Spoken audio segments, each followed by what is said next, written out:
What is up, everybody? Welcome back to my channel. Today I'm gonna be doing something new for you guys. Today I'm gonna show you how to make backing tracks for your songs. Or if you're in a band, this video is perfect for you. And as always, if you haven't yet, make sure you hit that subscribe button, smash that like button, and turn on notifications so you don't miss a thing. So like I said, I'm gonna show you how to record backing tracks. So in this video, I'll walk you through how to set up your backing tracks. I'll show you what instruments to use, and then I'll show you how I use effects to make them sound awesome. So let's get started. So the first thing I'm gonna do is set up my tracks and what instruments I'm gonna use. So pretty much I want to use a pad. Every band out there needs a pad because it just fills in those gaps that you're missing to your song. So I'm going to go into my instrument library here and I'm going to pick an instrument that I want to use, and I'm thinking about using the retro synth. So because that has a lot of great pads in it. So here's my retro synth. And let's look in the pads area. So I'm thinking about using the dark swell pad here. Let's take a listen to that.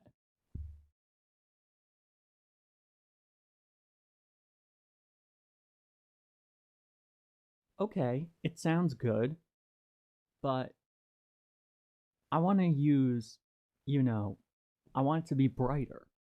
So let's actually add this filter here so it can be brighter. All right. So I'm going to play a chord and I'm going to move this filter up, and as I move it up, it's going to get brighter. Here we go.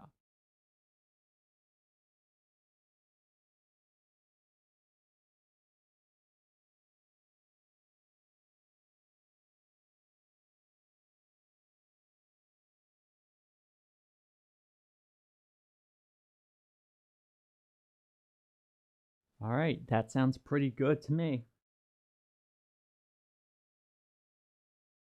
Now the synth pad is going to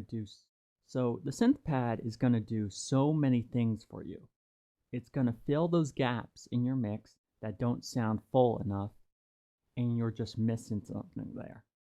Another thing it's going to do is it's going to add atmosphere to your sound. So if you're doing a live show, then if you're speaking to the crowd, then you can just have this synth pad playing in the background. So it's not just you talking. You can have something playing over you that won't overtake what you're saying. So let's move on to the second instrument, synth strings.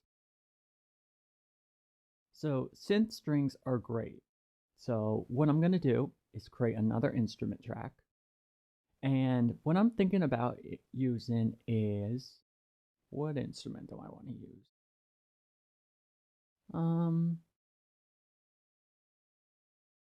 use? ES2 synthesizer. Let's give that a try. This has a couple string patches in it that are great. Here we go, synth strings.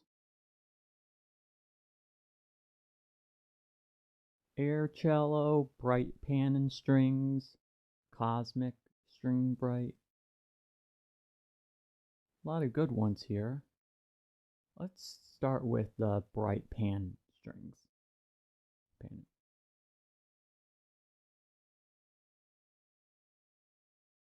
That's actually a pretty cool sound because what it's actually doing is moving the the strings back and forth to each speaker. So it's kind of like a ping pong effect. So that will actually add more dynamics on top of your sound, which sounds awesome. So now that I have these both tracks set up, I'm actually going to walk you through how you should record them and layer them, and then I'll add some effects and show you guys how I actually mix them down. All right, so let's get to it. So first off, I'm going to record that pad. But what I'm going to do is I'm gonna start recording, and I'm only gonna play a few chords.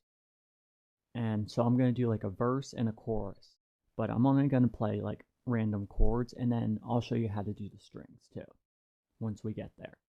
So let's jump in.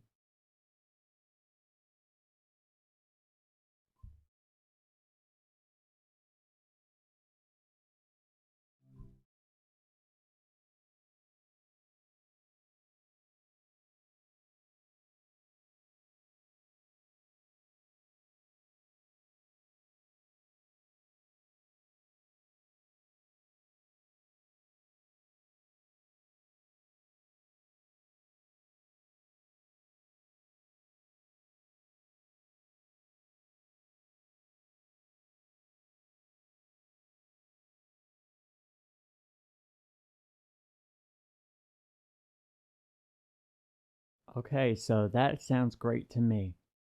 Now, the thing about the strings is that you notice how on the pad that I was playing chords, but the thing is though, when you play strings, strings have a higher dynamic part, and they're a mid-range instrument. So really what I do for strings, for synth strings in backing tracks, is I actually just play single notes, because then they don't overtake the pad. And also, here's another thing you need to do is always bring your strings in the chorus, because when you get to the chorus, you get that lift, and it's another dynamic that you can reach, and your song will sound even more full. So right about here is where I'm going to start the chorus. All right, so I'm not going to come in till about here. So here we go. Let's jump in.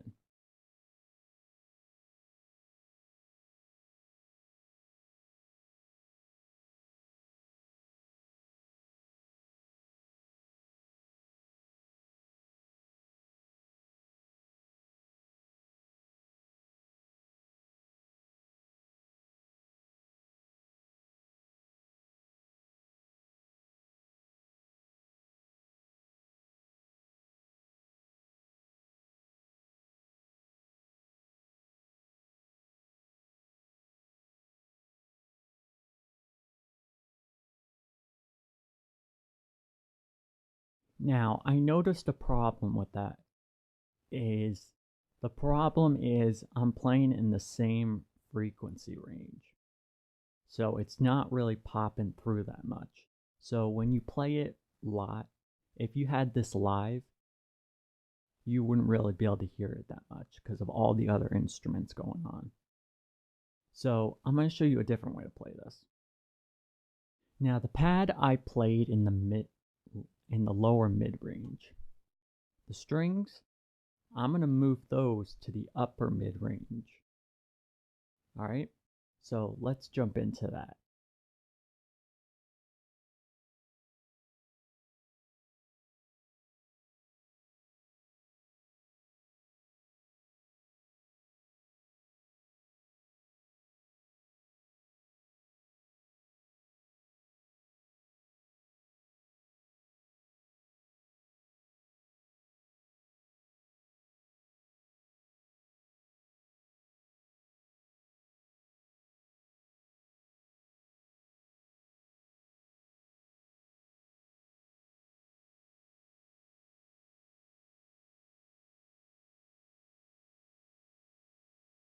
Notice how all of the notice how that those instruments are now popping through, both of them, and you can hear both of them, and they sound great. So pretty much if you just layered those both in the same frequency range, they're going to sit on top of each other and cause problems, and you're not going to be able to hear both of them in the mix. There is ways to fix that if you did record it. Of course, you can always do EQ carve-in to separate the frequencies and everything, but it's better off to do the arrangement now so that you don't have to do as much mixing when the time comes. All right? Now the key to backing tracks is to not record instruments that you already have on the stage. So let's say you had a guitar. You're not going to record a guitar in the backing tracks if you have guitars on the stage. If you have a drummer on the stage playing live, you're not going to record drums. Piano. If you don't have a piano, record it in your backing tracks, but you're not going to record it if you have one. So the key is to only record instruments that you don't have, because then you get that energy lift, you get fullness, and you get a lot more going for you. Alright, I'm going to show you some effects now. So I'm going to show you just some so what I want to do here is, on this one, let's open up my mixer on the pad, and I'm going to add an EQ. Now, with the EQ, what I usually do is I roll off the low end here. So let's play this and see how it sounds.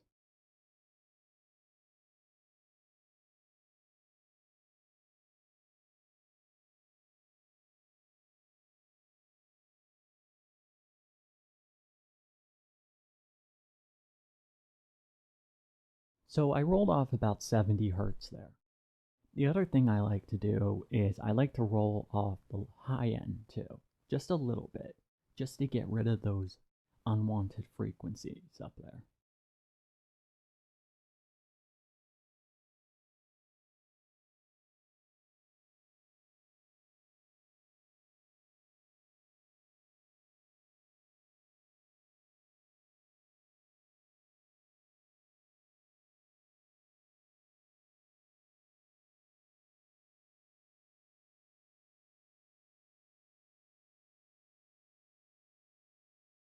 Okay, then what I like to do is on the strings, I like to do the same thing. So here we go.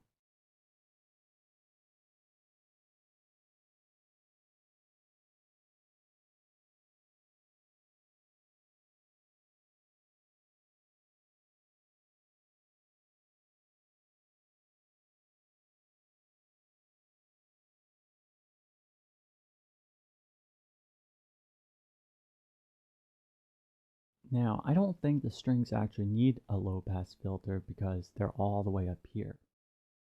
Take a listen to this. Take a look.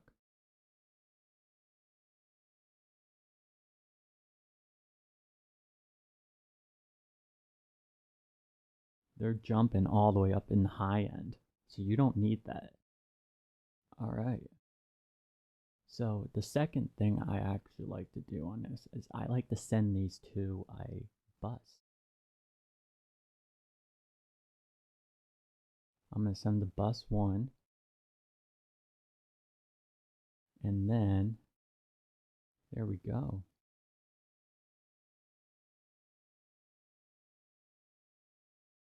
Now they're in bus 1. But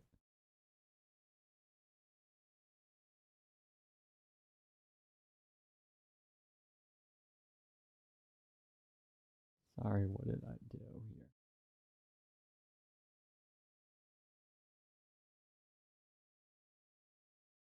There we go.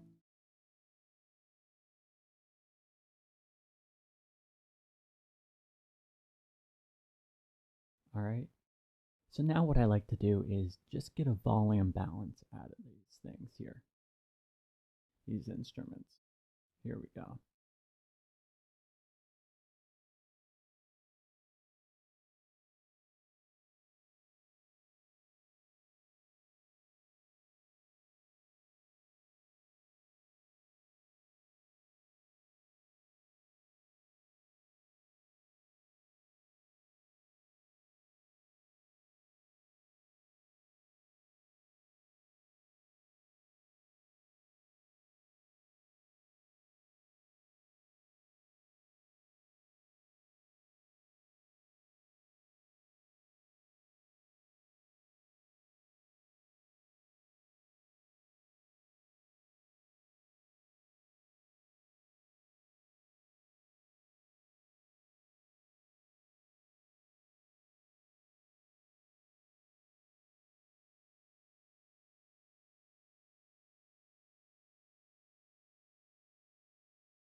Alright, that sounds pretty good to me.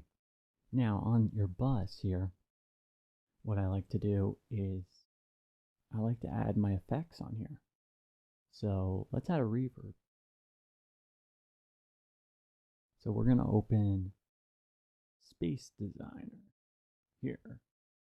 Alright. Now, let's, what should I use for this? I think I'll use a plate reverb. Big plate.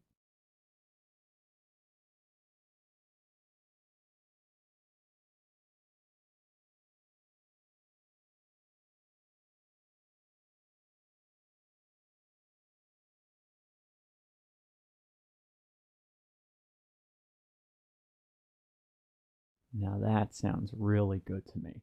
So the key to reverbs is that you always want to place your reverbs on your aux channel. If you don't place your reverbs on your aux channels and you place them on your audio tracks, what's going to happen is your computer is going to start to take on less CPU power. So make sure you put them on your aux channels and your delay.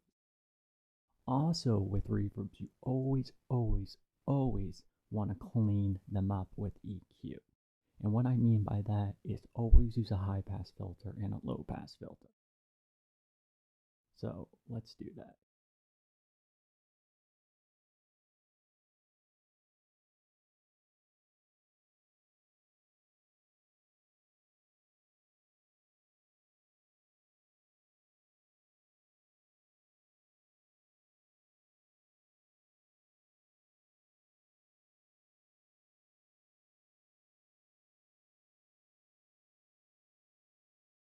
Alright, that sounds great to me. So, as I said, is that you can record any instruments you want as long as you don't have them on the stage. Alright? So I hope this tutorial helped you, and there's a lot more to come. I'm going to try and do these backing track series on all kinds of stuff more often. I'm going to try and do one every couple weeks. So make sure you come back Sunday for the next video I have, and make sure you hit that subscribe button, smash that like button, and turn on notifications so you don't miss a thing. And I'll see you guys in the next video. See ya.